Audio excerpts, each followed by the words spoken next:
मूर्ती मी तव दुबळा अर्पित से भक्ती बोल जरी गंगावती स्वीकाराल की जोजी जयाचे केलिया स्मरण सकळ विद्येचे होय करण तेची बंधू श्री चरण सद्गुरूचे नमस्कारो नियता ज्ञानवंत गुणवंत पुण्यवंत सर्व श्रोत्यांच्या वक्त्यांच्या जन्नत मस्तक होऊन हनुमानजीच्या जन्नत मस्तक होऊन येड्या वाकड्या शब्दामध्ये कथा करण्याचा प्रयत्न करू.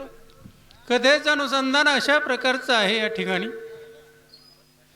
देव आणि भक्तांचा संवाद आहे.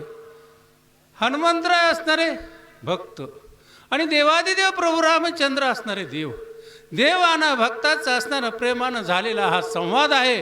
हा ब्रह्मरस गोडी तुम्हा मला या ठिकाणी आणि पावन करणारी अशी कथा आहे.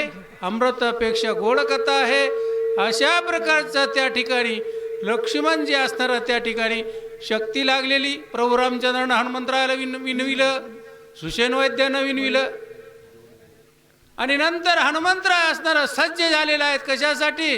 द्रोणागिरी पर्वतावर जाण्यासाठी आणि वल्ली आणण्यासाठी, लक्ष्मणाला उठवण्यासाठी.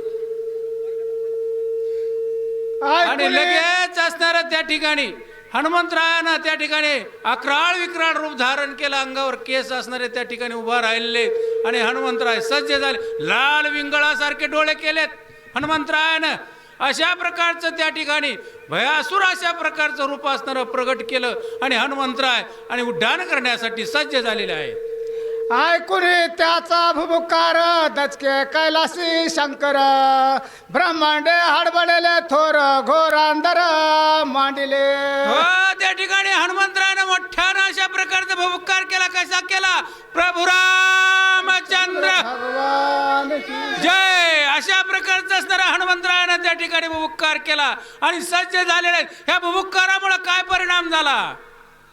त्या ठिकाणी असणार कैलासामध्ये असणाऱ्या पार्वतीनं महादेवाच्या गळ्याला मिठी घातली. सर्व हडबड झाली ह्या भुभुकारामुळं आणि पार्वती माता सुद्धा घाबरली. म्हणू लागली हा कशामुळं एवढा असणारा दणकन अशा प्रकारचा आवाज आलेला आहे. ध्वनी कशामुळं निघाला? अशा प्रकारचं असणार या सप्तपातळापर्यंत आणि हनुमंतरायाचा भुभुकार गेलेला आहे. आकळे प्रळय कायासा सृष्टी प्रळय रुद्र निमित्ती दृष्टी इंद्रादी पडले संकटी प्राणकंठी दाटले. हो, इंद्रादी आदी करून सर्व देव असणार त्या ठिकाणी चिंता करू लागले. प्रलय काळ झाला की काय? प्रलय काळाची वेळ नसताना अचानक बरं का प्रलय काळ असणारा झाला आणि हा प्रळय काळ झाला की काय? अशा प्रकारचं सर्व देवादिकांना वाटू लागलं. सर्व ठिकाणी हडबड झाली. कशामुळं? हनुमंतरायानं भुभुकार केल्यामुळं अशी अवस्था सर्व सृष्टीमध्ये आणि उत्पन्न झालेली आहे. कडे खचले सागरी वृक्ष भ्रांती गगनांतरी उड्डाण करिता कपी केसरी सुरांसुरी अकांत. हनुमंतराय उड्डाण करू लागलेत. उड्डाण करत असताना काय अवस्था झाली? त्या उड्डाणाबरोबर असणारे वृक्ष मोठमोठाले वृक्ष सुद्धा असणारे उपटून पडू लागले. पर्वताचे खडे खचून खाली पडू लागले. कडेची कडे ढासळू लागले. सर्व हाहाकार आणि त्या ठिकाणी आसरानं सर्व सृष्टीमध्ये झाला. कशामुळं? हनुमंतराय उड्डाण करू लागले. भुभुकार केला. प्रभूचा कार्याला जाण्यासाठी सज्ज झालेले आहेत आणि लक्ष्मणाला लवकरात लवकर उठवायचंय, माझ्या स्वामीचं कार्य करायचंय म्हणून हनुमंतराय आणि त्या ठिकाणी सज्ज झालेत. सर्व सृष्टीमध्ये हडबड झालेली आहे. सप्तसागरा खळबळा धरा जाऊ पाहे रसा तळा आकांता जीव मात्र सकाळा गुळांगुळाच्या धाके. सप्त समुद्र सुद्धा असणारे त्या ठिकाणी खळखळ खळखळ खळ उचंबळून आलेत. सप्त पाताळामध्ये सुद्धा हाकार झाला. अशा प्रकारचं असणारं देवाधिक असणारे घाबरले. सर्व असणारं सृष्टी असणारी घाबरून गेली. हनुमंतराय असणाऱ्या त्या ठिकाणी लक्ष्मणाचा उठवण्यासाठी द्रोणागिरी पर्वताकडे निघालेत. सर्वांचं सृष्टीमध्ये हाकार झालेला आहे. करोनिया रामनाम स्मरण सलग केला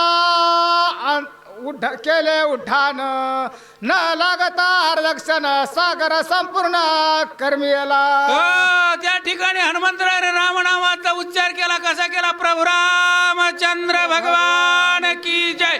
नाम सर्वात मोठं आहे हे हनुमंतरायानं तुम्हाला आम्हाला दाखवून दिलं. म्हणून नाम मुखामध्ये राहू द्या. जेणेकरून असणार नाम मुखामध्ये जर राहिलं तर ह्या देहाचा असणारा जीवाचा उद्धार झाल्याशिवाय राहणार नाही. म्हणून हनुमंतरायानं मुखामध्ये नाम घेतलं आणि उड्डाण केलेलं आहे.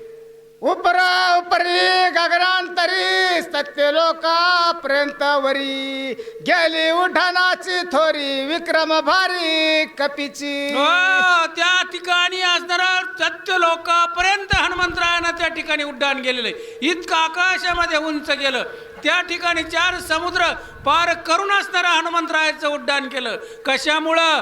फक्त रामनामामध्ये रामनाम घेतल्यामुळं. रामनामामध्ये असणारं एवढं असणारं त्या ठिकाणी महत्त्व आहे. एवढं असणारं मोठं नाम आहे. सर्वात श्रेष्ठ असणारं गगनाहुनी वाढ नाम आहे असं माऊली सुद्धा या ठिकाणी सांगतात. हरिपाठामध्ये सांगतात. म्हणून त्या ठिकाणी हनुमंतरायानं नाम घेतल्याबरोबर आणि त्या ठिकाणी सत्य लोकापर्यंत उड्डाण गेलेलं आहे. दिशा दुमदुमिल्या संपूर्ण प्राणांतिक सकळ राक्षस गण ते ऐकून रावण अति चिंता मना उपजवी. त्या ठिकाणी अशा प्रकारचं असणारं सर्व वाचक सृष्टीमध्ये हळहळ ज्ञानेश्वर झालेली महाराज आहे. मोरे आणि परभणी. त्यानंतर असणारा सर्व सूचक सुरेश महाराज मोरे परभणी. आणि अशा प्रकारचं असणारं सर्व सृष्टीमध्ये हळबळ झालेले आणि हनुमंतराय त्या ठिकाणी असणारं द्रोणागिरी पर्वताकडे गमन करू लागले. कशासाठी? आणि वल्ली आणण्यासाठी आणि आपला लक्ष्मणाला उठवण्यासाठी. अशा प्रकारचं असणारं कार्यसंधान झालेलं आहे. आणि यानंतर पुढील वेळी वाचक सूचल सांगतील. प्रभू रामचंद्र भगवान जय.